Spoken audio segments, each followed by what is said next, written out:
Hey guys, welcome back to my channel. It feels so good to be sitting here filming this video.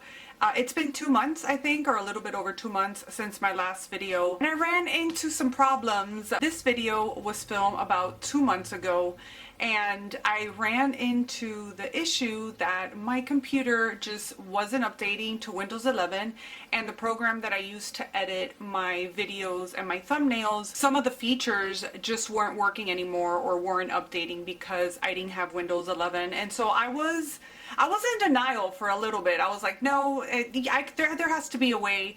Then I had my husband's laptop, but I ran into the same problems. And so I finally came to terms with the fact that I had to get a whole new computer. And then it took me about a month to actually just fork over the money to get a new computer. So I finally have a new computer, and for a person that didn't want to fork over money for a computer, I got a badass computer. I'm obsessed and in love. And so usually with a video that's been sitting for 2 months, I usually scrap those.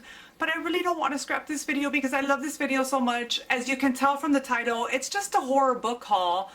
What's so special about a horror book haul? I mean, I love every book that I bought, but what makes this video so special to me is that I get to talk to you a little bit about my first horror book convention experience. I ended up attending Scares That Care 2 in Virginia in April. It was like the last few days of March, the couple first days of April. That's why I'm not scrapping this video and I'm bringing you this new intro. So without further ado, after 2 months, here is my horror book haul and my Scares That Care experience. Enjoy.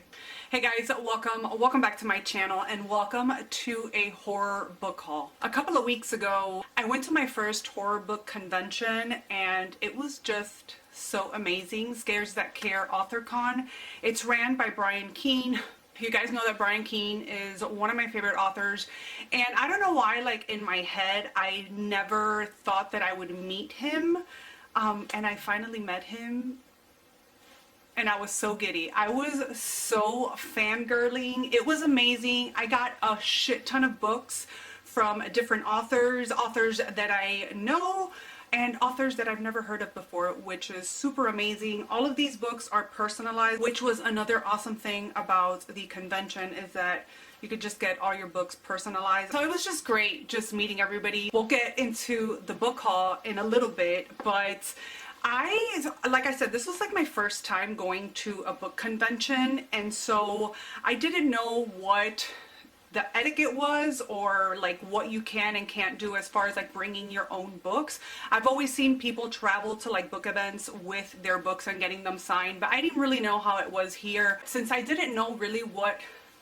the vibe was with that, I only took one book. I was like, if I could just get one signature on one of these books that I already own, it has to be The Conqueror Worms by Brian Keene. And sure enough, you guys, I got my book personalized and signed. It was so amazing meeting him and getting one of my favorite books personalized and signed by him.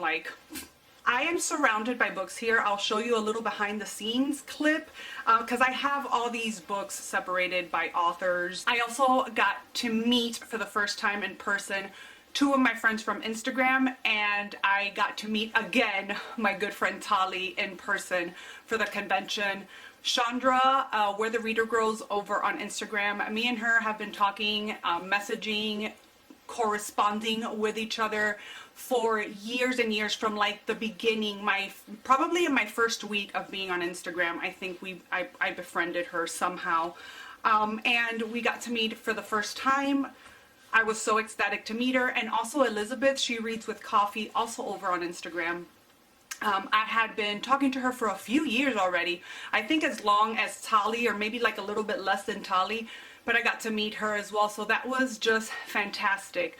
And since I was with them, and Tali and Elizabeth had been to the Authorcon last year, I sort of just went behind them and let them take the lead. The first table that we ended up going to was Daniel Volpe, I think that's how it was. I know that this is one of the first set of books that I bought. So I ended up getting from him Plastic Monsters.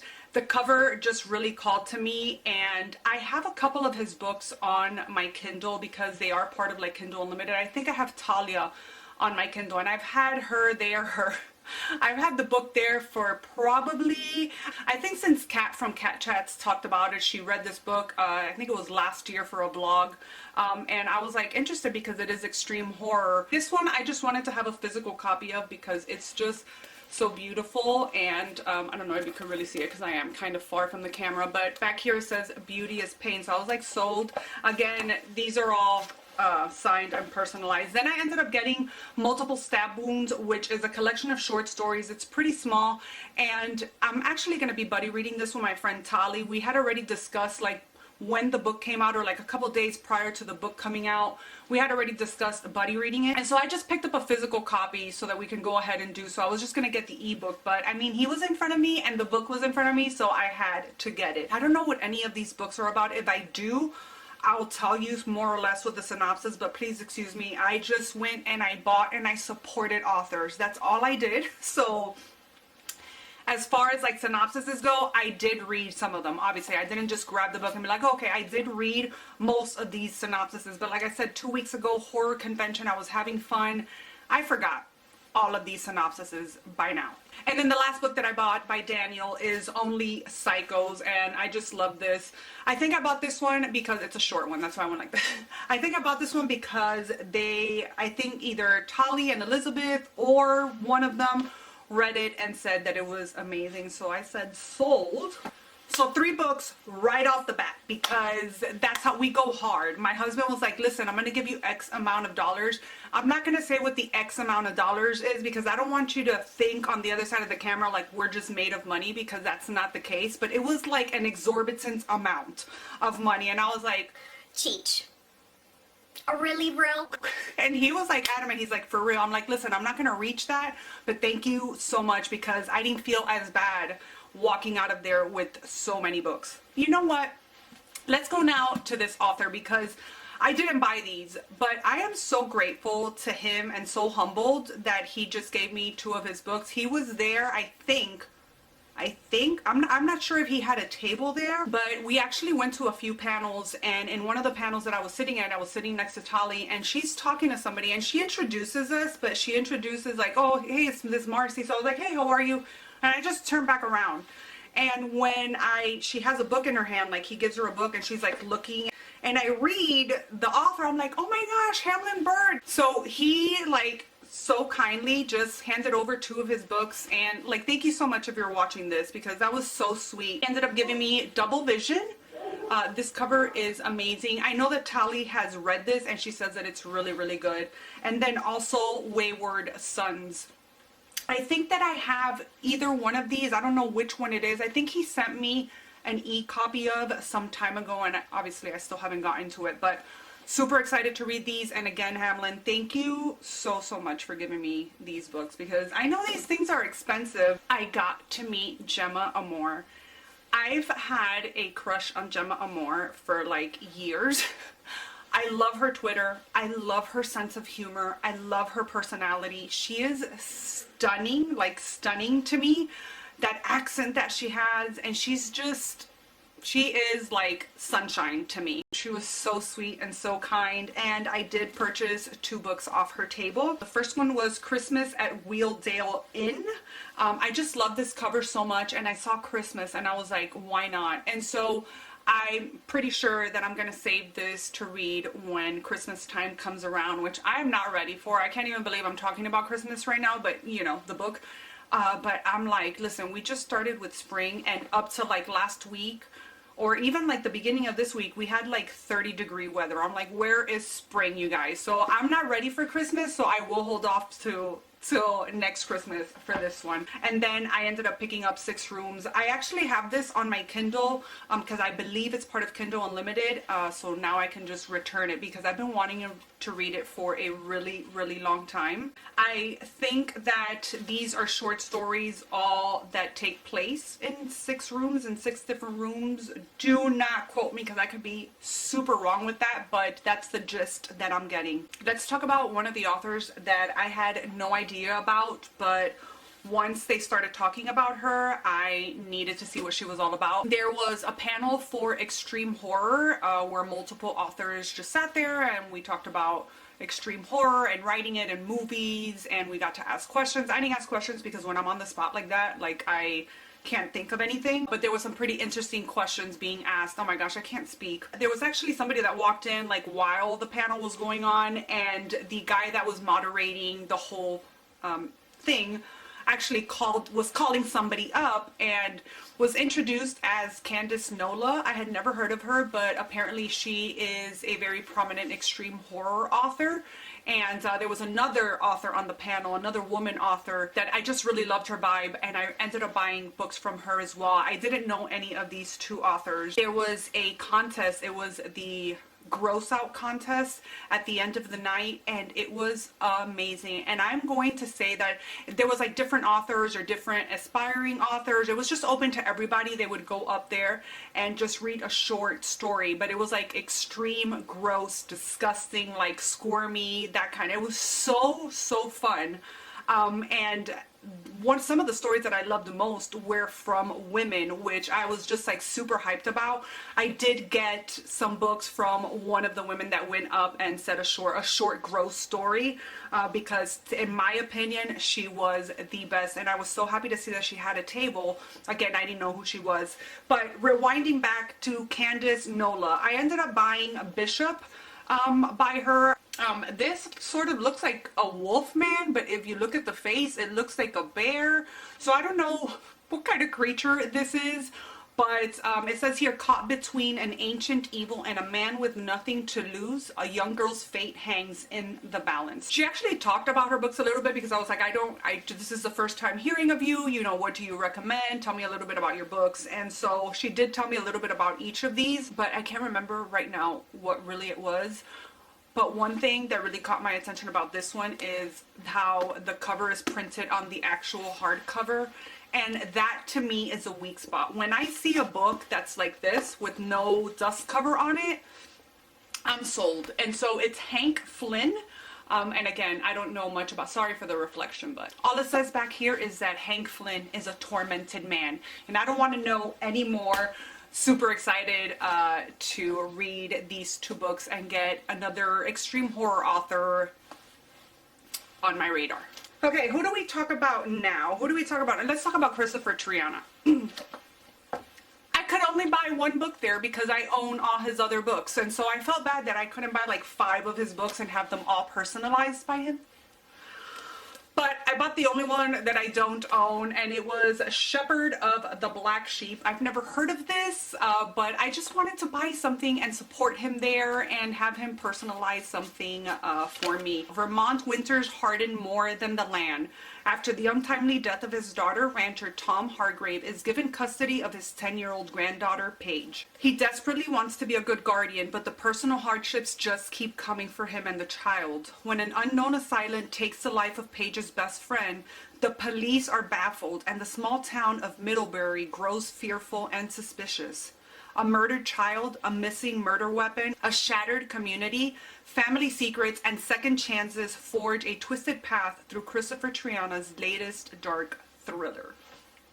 So we will be saving this for when winter comes again. An author that I didn't know nothing about, but I was walking by the table and I see a cover by Daniel Serra, and I was like, sold. Fugue Devil Resurgence, a 30th anniversary celebration of the Fugue Devil and other weird horrors. It's short stories, and it includes the short story The Fugue Devil. And so I saw the cover and I had to get it, and you know, now I get to read a new author. I got to meet Briana Morgan.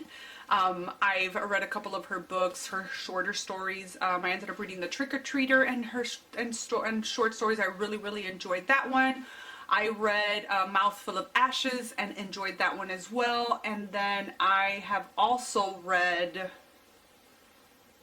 oh no, I have not read fully, but I have started the Reyes Incident. I just never finished it, and that's like a killer siren, killer mermaid type of novel. And I really enjoy her writing. I ended up going to a panel where it was Cynthia Pelayo. I loved her reading.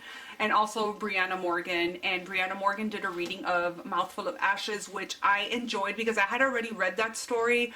And so it was cool to see her read it and knowing what the story was about that first the first couple pages in Mouthful Full of Ashes is so sad and like jarring, and so it was pretty cool seeing her read a little portion of that. It wasn't the whole entire thing. She was talking about a couple of her books. I own the majority of her books, but there was 2 on her table that I didn't own, and she was speaking at that panel how she has a book, it's called Reflections. They were talking about like their writing journey or their writing, I don't want to say style, but just what they go through when they're writing. And she ends up talking about Reflections and how it's her lowest sold book. And I was like, you know, I ended up buying it because I wanted to support her. And I'm not sure if she said that this was her first novel. I correct me if I'm wrong, Briana, if you're watching this or if you ever watched this. I believe this is her debut work. So I don't know too much about it. I just really wanted to support this book of hers.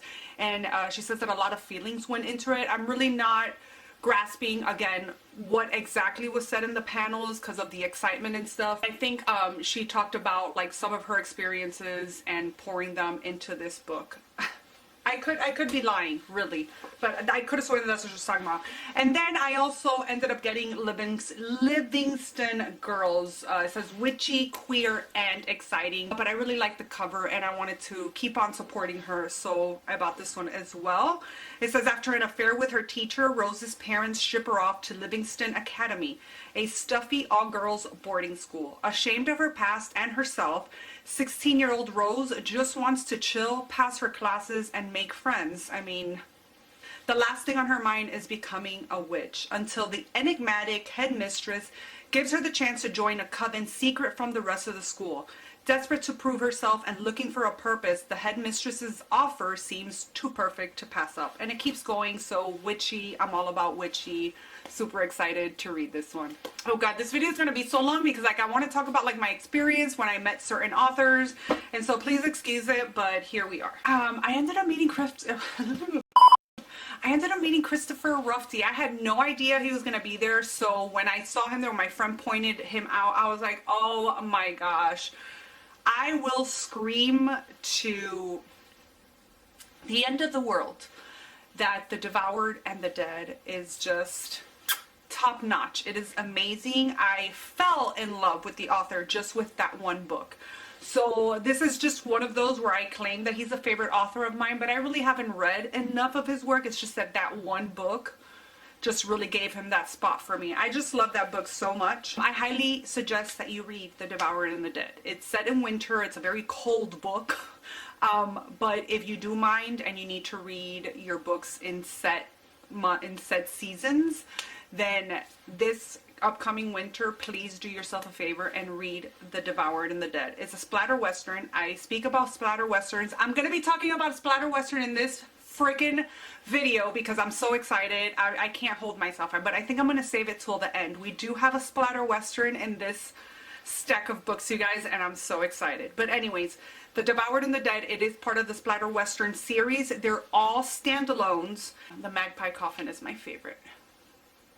I've said that before. The Devoured and the Dead is a close second. But anyways, Kristopher Rufty, I ended up getting 3 of his books. The first one was Proud Parents. I just really, really liked this cover.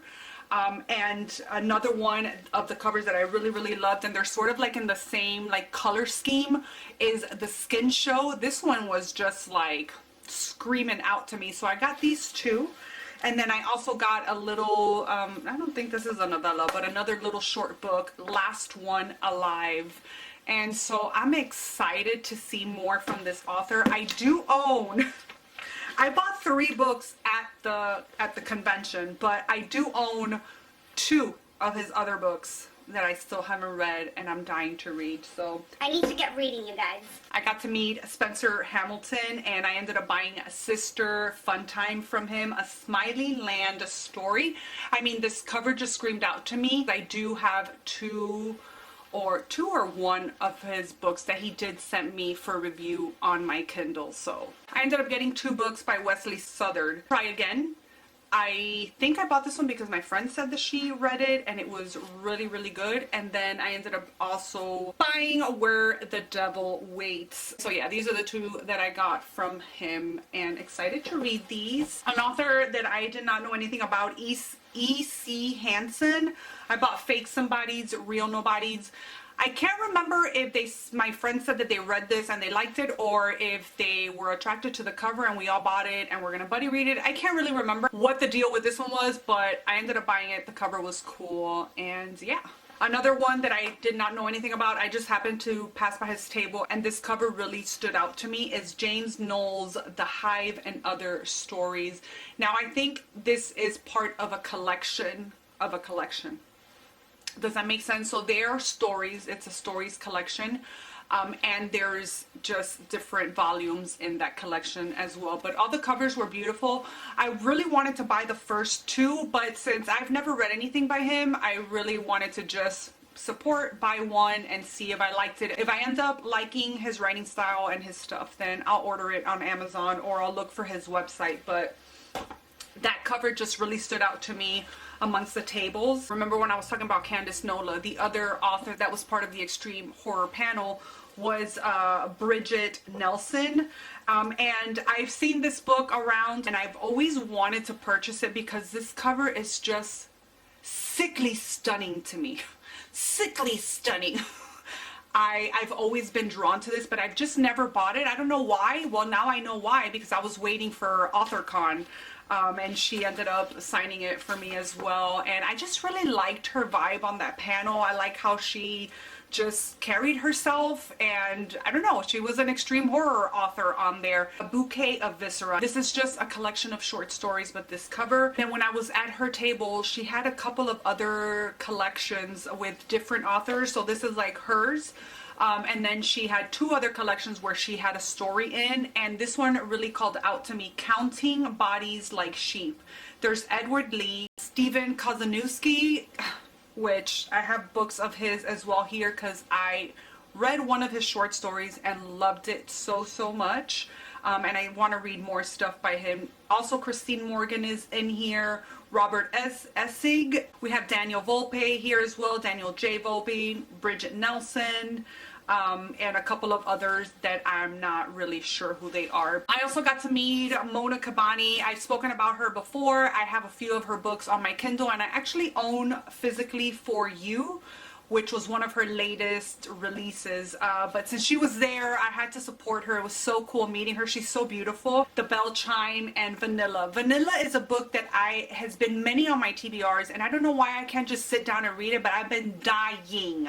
Like, this is probably top 5 on my TBR right now, and I seriously need to get to it because I think I'm going to obsessively love this book. So when I was speaking about Candace Nola and the extreme horror, the gross out contest, there was this lady, she went up there and she ripped it. Oh my gosh, her story was sick. It was amazing. I think she absolutely killed it. Like, if it was up to me, she would have won the whole contest. So I was super happy to see that there was a table there, that she had a table there and she had a couple of her books, and I ended up buying 2. She had her extreme horror novel, which is Blue Jay. It's very short, and I can't wait to see what she delivers here because, like I said, that gross out contest, wow. It says Noah, Jack, and Phil are 3 average guys who collect horror memorabilia and have a running competition to see who can come up with the most extreme or repulsive horror movie for their weekly guys' night. When one of the friends gets the opportunity to steal tickets to an exclusive club that touts offering a realistic, immersive torture simulation, he jumps on the opportunity. Once they arrive at the theater, they quickly realize that it isn't a simulation at all, and they have delved into an underground world that they don't belong in. So that sounds insane. And then her other books aren't extreme, but they are horror novels. I ended up buying the other really for the cover. It gave me like It vibes. It gave me Halloween vibes, and I was just here for the other. 1997, A Violent Indulgence. It was supposed to be the perfect Halloween. On Halloween 1997, evil descends on the quiet town of Brookhaven in the shape of a 13-year-old boy. Edward Glenn is possessed with the power and compulsion of a dark entity known to him only as the Other, which drives him to unleash a horrifying spree of violence that will haunt the town for decades to come. So it's like a little Halloween inspired novel. It's short, and the author, I realized I never said her name, is Megan Stockton. And this is actually by Megan Stockton and J McMillan. She had told me that the other author was there at the con, that I should go and get it signed by him as well, but I think that by the time I got to her, it was already like, it was the end of it for us, and we were getting ready to just call it a day. I ended up seeing Laurel Hightower as well. I love Laurel Hightower, and I do own some of her books, but I ended up getting Every Woman Knows This, and it is a horror collection. I think it's her most recent collection release. And then at her table she had, it's an anthology of trans body horror bound in flesh. The author that I really don't know anything about, I was just walking by and he stopped us, and I just wanted to show my support, I guess. But this is an extreme cryptid tale. When he was telling us about the book, it really stood out to me, so I ended up getting it. There's Something in the Water by Eric Butler. The only thing in the way of Kurt Reedy taking over the whole lake for his development project is Chuck Miller. He's used every trick in the book, but the man won't sell his family's legacy. Running out of time, Reedy is forced to think outside the box to get results. He doesn't realize that once he does, there's no turning back. I ended up meeting Aaron Beauregard, another horror author, extreme horror author, and I bought a couple of his books. I ended up getting Yellow. I just really liked the cover. It said they took his wife, they took his business, but they didn't realize they also took his fear. Bum, bum, bum. And so I really liked the cover, and I ended up getting it. I also got So Sorry because of the cover, and this is a novel co-written with Daniel J Volpe, and I really liked the back of it as well. Sorry for the reflection, but it was so Halloweeny that I had to get it. And then this is a little extreme horror book, The Girl in the Cellar by Matt Shaw and Aaron Beauregard. My friends read this and said that this is amazing, so I picked it up. Say Less. Say Less. We're down to the last 5 books. I got to meet author John Wayne, gosh, I don't know how to say his last name. I want to say Comunale. I'm so sorry, but I had seen this author on a live on somebody's channel. I can't remember whose channel it was. If I remember, I'll put it here. But they were having a live with a whole bunch of horror authors, and he was there, and I'd never heard of him, and I thought it was pretty cool. Since that live show, I ended up reading The Cycle by him. It's a very short, like, witchy novel. It wasn't like my favorite thing ever, but I really did enjoy the storyline and where he took the story. Like, that ending to me just really shocked me, and it made me fall in love with the book. So being that he was there, I wanted to check out more of his stuff, and this one just stood out to me. I've been eyeing this one for a while. It is a little chunker, The Cadillac Man, and I just think that cover is so cool. Super excited to delve more into his work. And then the last 2, Stephen Kozeniewski. I did not know he was going to be there, and I've only read one of his works before, which was The Skin Wrapper. It was a Nightworms review book, and I fell in love with it. And I don't know if it's in that book or if it's just that I went ahead and did more research on his work, because I loved Skin Wrapper so much that I realized that The Skin Wrapper is actually a prequel to The Hematophages. And so I've been wanting to buy this book since then. I've read that a couple years ago. I ended up getting a copy, and it's signed by him, and I was able to tell him how much I loved The Skin Wrapper, and I'm so excited to get into this world. It's like a sci-fi horror kind of novel, and like I said, that one was just amazing. So if maybe you want a little taste of what this is gonna be like, try Skin Wrapper. It's really, really short. But then I ended up getting The Thing Under Your Bed by him as well. There's something under your bed. It hates you. It wants to devour you and everyone you love. Dad's at work, mom's dead drunk, and no help whatsoever. Maybe your stuffed rabbit can help, since he seems to be alive and talking now. Then again, maybe that just means you've finally gone around the bend. Whatever plan you come up with to survive the night, though, you'd better not let so much as a fingertip stray off your mattress. If you do, you'll be ripped to bloody chunks by the thing under your bed. And then we're last to the down to, what? We're last to the down to. Wow, that was epic. We're down to the last two, and I'm super excited about this because it is Willie E. Young. He is the author of The Magpie Coffin. It's just what brought me into the world of splatter western, and what it just really welcomes me with open arms and just hugged me, and it was love. It was love. So tell me why I am just finding out at the horror convention that book 2 is coming out. For a few souls more. We're back in the magpie world. Salem Covington. We are here. We are ready. He also told me, because I told him, there is a scene in the Magpie Coffin that will stick with me for the rest of my life. And he says that it's back in this book. I am super excited to read it, and I'm actually going to reread the Magpie Coffin to then jump into this. Let me know if you guys want to see a vlog of me rereading Magpie Coffin and then jumping into this. I would love to do that video for you. Maybe catch my reactions.